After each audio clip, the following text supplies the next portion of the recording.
Welcome to Amiya channel. आज मैं Bihar board के बच्चों के लिए क्लास 10th क्या एडवांस मैथमेटिक्स का एक्सरसाइज 7.1 का कुछ बहुत ही टिपिकल क्वेश्चंस है जो बहुत डिफ़िकल्ट है हैंडल करने के लिए। वो क्वेश्चंस का सॉल्यूशन लेके आई हूँ। जितना भी एक्सरसाइज पूरा ट्रिग्नोमेट्री का एडवांस का है वो मैं 3-4 दिन में पूरा जितना भी वीडियोज़ है उसको बना के अपलोड करके डाल दूँगी। तो ये पहला क्वेश्चन है जो कि टिपिकल है हैंडल करने के लिए। वो है sine square 5 degree plus sine square 10 degree plus sine square 15 degree. ये ऐसा करते करते करते ये जा रहा है साइन स्क्वायर 90 डिग्री तक। ओके, अब इसमें ऑप्शंस क्या है कि इसका करेक्ट आंसर क्या आएगा। When you will solve this question, इसका करेक्ट आंसर क्या आएगा? 9 1/2, 8 1/2 और ओनली 1/2। तो अब इसको सॉल्व करने के बाद पता चलेगा कि इन ऑप्शंस में कौन सा ऑप्शन करेक्ट आंसर है।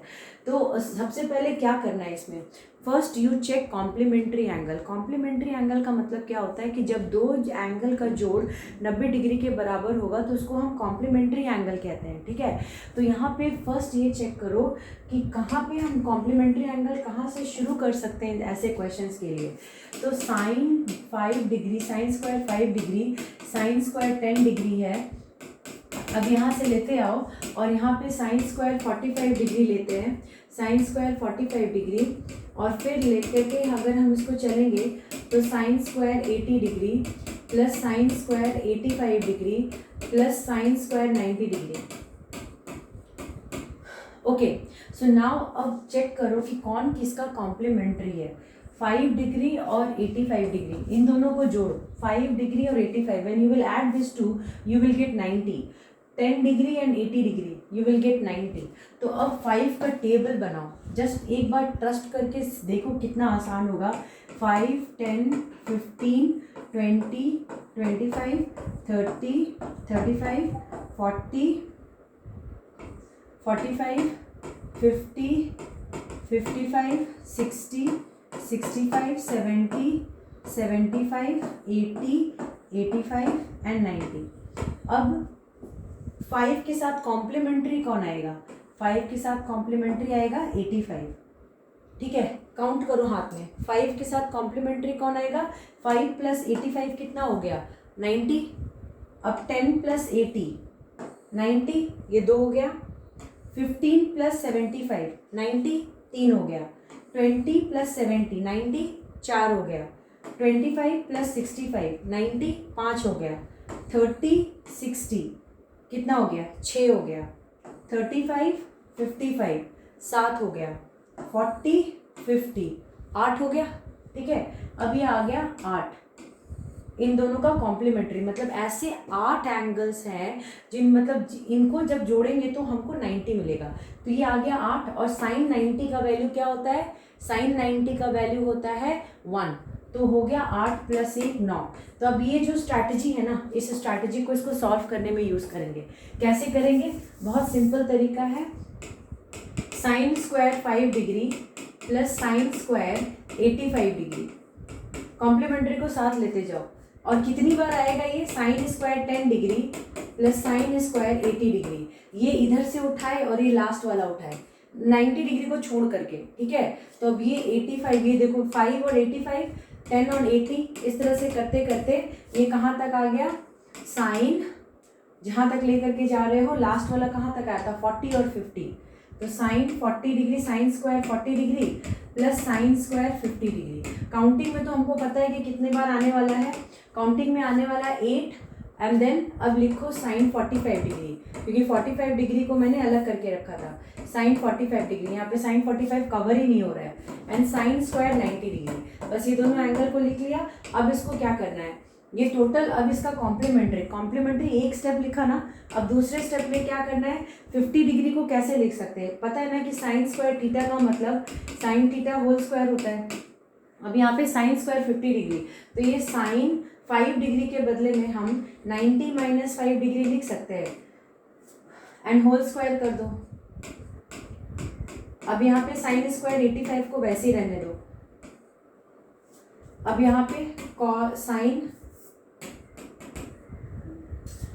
So here sin 90 minus theta, sin 90 minus theta will become cos theta.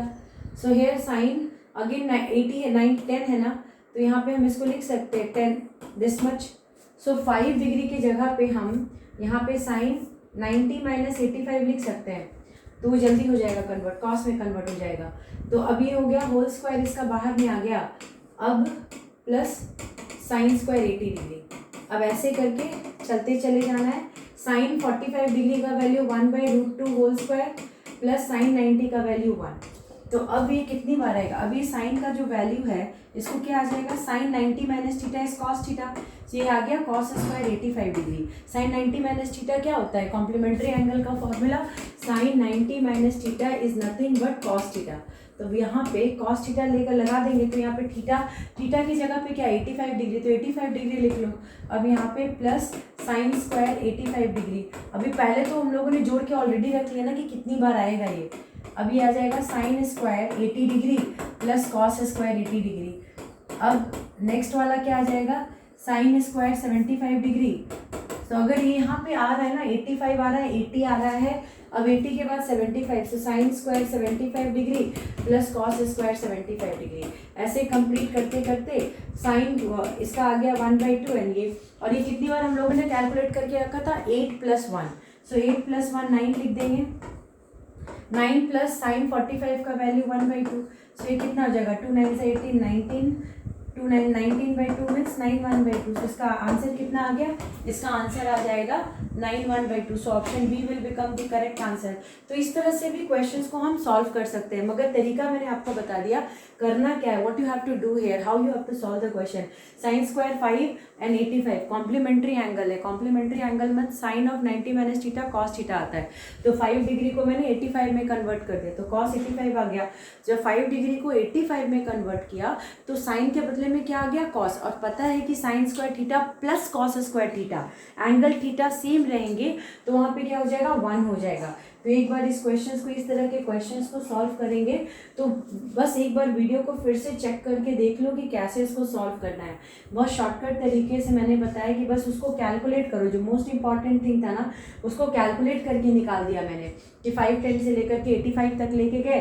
90 और 45 को अलग रखा और 5 के साथ 85 को डाला, क्योंकि 5 + 85 इज 90. 10 80 को रखा 90, 40 50 को रखा 90. और कितनी बार ऐसा आया? 8 टाइम्स आया. 1 pair 2 pair like 5 85 1 pair, then 10 80 2 pair, 15 75 3 20 74 25 65 5 6 7 8. So like 8 times आ गया. और उसके बाद उसको क्या कंप्लीट किया? उसके बाद उसको कवर करके 45 डिग्री और 90 डिग्री का लेकर के चल दिए. तो सॉल्व हो गया इस तरह का question. Now next type question को कैसे हैंडल करेंगे, एक और क्वेश्चन है. ये जो क्वेश्चन मैंने सॉल्व किया, ये क्वेश्चन नंबर 4 था 7.1 एक्सरसाइज का 4th सब डिवीजन 8. ये क्वेश्चन मैंने सॉल्व किया, जो अभी सॉल्व किया था वो 4th सब डिवीजन 8 था. ये आपका बिहार बोर्ड का बुक से है. और अभी दूसरा क्वेश्चन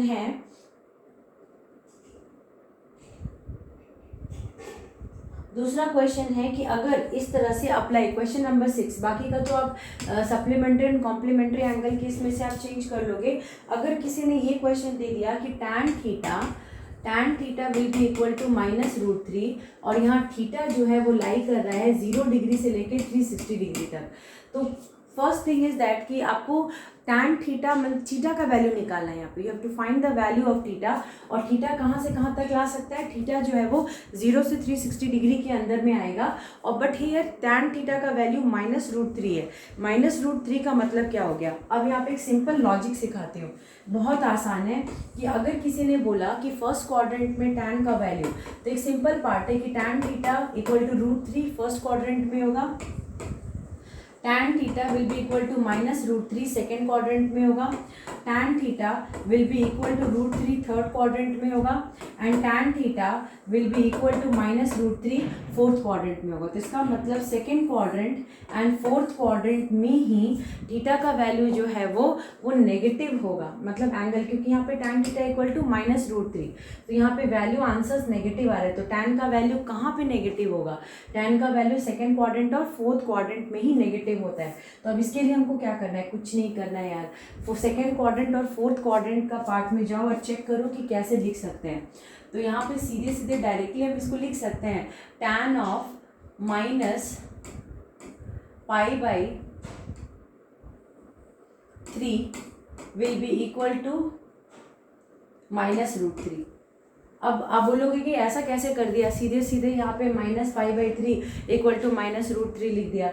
और यहाँ के लिए हमको क्या करना पड़ेगा, अगर यहाँ पे हमने π/3 इक्वल टू -√3 लिख दिया तो यहाँ पे दो चीज़ें बहुत आसानी से काम करती है। एक पहला तो है कि आप कौन से एक्सेस में, कहाँ पे आप हो, क्वाड्रेंट कहाँ पे है। तो पता है कि tan का जो प्रिंसिपल वैल्यू होता है ना, वो -90 से लेकर के इसका जो वैल्यू है वो 90 तक लाई करता है, tan का प्रिंसिपल वैल्यू। तो हम मतलब इसी वैल्यू में tan जो होता है ना वो मोस्टली डिफाइंड होता है, -90 से लेके +90। तो कभी भी जब नेगेटिव पे आ रहा है ना, सेकेंड क्वाड्रेंट का बात अगर यहाँ तक आता है तो सीधे सीधे डायरेक्टली हम -π/3 अगर लिख देते हैं ना तो काम कंप्लीट हो जाता है। -π/3 अगर हम लिख देंगे तो काम कंप्लीट हो जाएगा। एक बार आप खुद चेक कीजिए कि इसको कैसे सॉल्व करना है। क्वेश्चन नंबर 6 को मैंने सॉल्व किया है, एक बार आप देखिए कि कैसे इसको। सो -π/6 मैंने ले करके लिख लिया। अब -π/6 जब मैंने डाला, -π/3 डाला, सॉरी -π/3 डाला तो ये 60 डिग्री आ गया, तो ये आ गया -√3। अब यहाँ पे भी मुझे अगर किसी ने कह दिया कि -π/3 तो एक एंगल आप लेते आ गए, मगर दूसरा एंगल आप कैसे लेकर के आओगे, ये भी तो फोर्थ एंगल है। ये मान गए कि ये थर्ड एंगल, सेकेंड क्वाड्रेंट के लिए -π/3 एप्लीकेबल हो गया, मगर फोर्थ क्वाड्रेंट के लिए हम क्या लिखेंगे। तो हम इसके लिए ऐसा लिख सकते हैं कि tan ऑफ 2π - π/3। ओके, सो 2π - π/3 अगर लिखते हैं तो इसका क्या हो जाएगा, 5π/3। 5π/3। अब चेक करते हैं कि tan 5π/3 का वैल्यू -3 आता है कि नहीं। तो अब इसको सबसे पहले क्या करेंगे, tan लिखेंगे और फिर यहाँ पे 2π - π/3 लिखते हैं। सो 2π - थीटा अगर हम लिखते हैं तो ये कितना आ जाएगा, tan ऑफ 2π मीन्स ये आ गया आपका 2 - tan π/3। सो -tan π/3 मीन्स -√3। सो डायरेक्टली यहाँ पे आपको एक चीज़ समझना है कि सेकेंड क्वाड्रेंट में क्या लिख सकते हैं और फोर्थ क्वाड्रेंट के लिए। फोर्थ क्वाड्रेंट का जगह क्या है, 2π - थीटा, एंड यहाँ सेकेंड क्वाड्रेंट का जगह क्या है, π - थीटा। ठीक है, तो π - थीटा अगर होगा तो यहाँ पे हम दो तरीके से, एक तो सीधे सीधे -π/3 लिख दिया। अब दूसरा अगर इसमें चेंज करेंगे तो हम इसको ऐसे भी लिख सकते हैं, π - π/3। अगर π - π/3 आएगा तो ये आ गया 3π - 3π सो 3π - π/3। तो अभी आ रहा है tan